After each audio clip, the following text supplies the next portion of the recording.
So let's talk about Ripple's big problem. For well over a decade, we've heard the promise that XRP is going to revolutionize banking. But the big banks? They've pretty much stayed on the sidelines. Today, we're going to dig into the one single word that explains exactly why.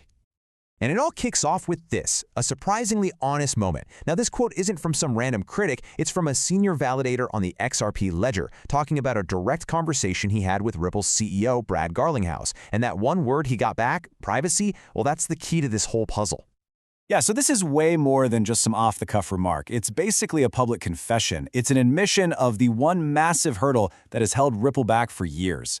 Let's break down why this is such a huge deal for the future of XRP. Look, this admission is a really big deal. I mean, we've all seen major players like Swift and Stripe go with other options over the years. Garlinghouse coming out and saying this just confirms what a lot of us already suspected. The way the XRP Ledger is built, right now, simply doesn't work for the big dogs of finance. Their privacy requirements are just on another level. All right, so what is this core privacy problem? What's the big hang-up that keeps these institutions away? Honestly, it boils down to something really simple. The huge difference between how a bank's private records work and how a public blockchain works. And this right here really lays it all out. Traditional banking is all done behind closed doors, right? It's private, it's confidential, it's all on an internal ledger. But the XRP Ledger, like pretty much all public blockchains, is the complete opposite. It's designed to be totally transparent, with every single transaction blasted out for the whole world to see.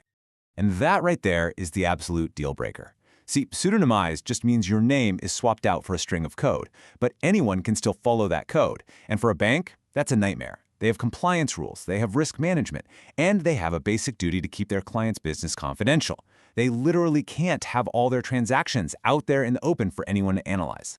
Okay, so let's talk real-world stakes here. Let's look at why this public nature isn't just something banks don't like, it's a complete non-starter. It's why they haven't jumped on board. Just try to picture it for a second. A huge bank decides to start using XRP. Even if you can't see the exact names involved because they're hashed or scrambled, the sheer volume of activity, the timing, the amounts, it's like setting off a giant flare.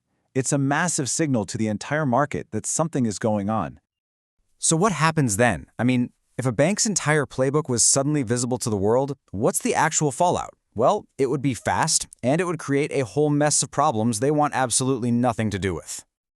The damage would be immediate. First, you'd have traders and bots jumping all over that activity, trying to figure out what's happening and potentially sending markets flying. Then, you can bet the regulators would show up, wanting to know everything about the sudden burst of public financial movement. And finally, the bank itself would get crushed under a mountain of new compliance work, trying to explain and justify every single move. And here's the kicker. In today's world, just hiding the name is not enough. We've got incredibly powerful AI and big data tools now that can sift through all that public data, connect the dots, and figure out who is behind the transactions. That pseudo-anonymity just isn't anonymous enough for Wall Street, not even close. So you might be thinking, is Ripple just sitting on their hands? Absolutely not. They know this is the barrier. So now, they're in a race to build the exact tools and features that these institutions have been asking for all along. So what's their game plan? Well, first, they're building something they call credentials. Think of it like a bouncer checking IDs, but it's built right into the blockchain to handle all the know your customer stuff. Second, they're rolling out decentralized identifiers, or DIDs, which are basically secure digital passports for companies. And finally, they're beefing up the whole ecosystem with things like decentralized exchanges and smart contracts to make it a much more attractive place for big money to operate.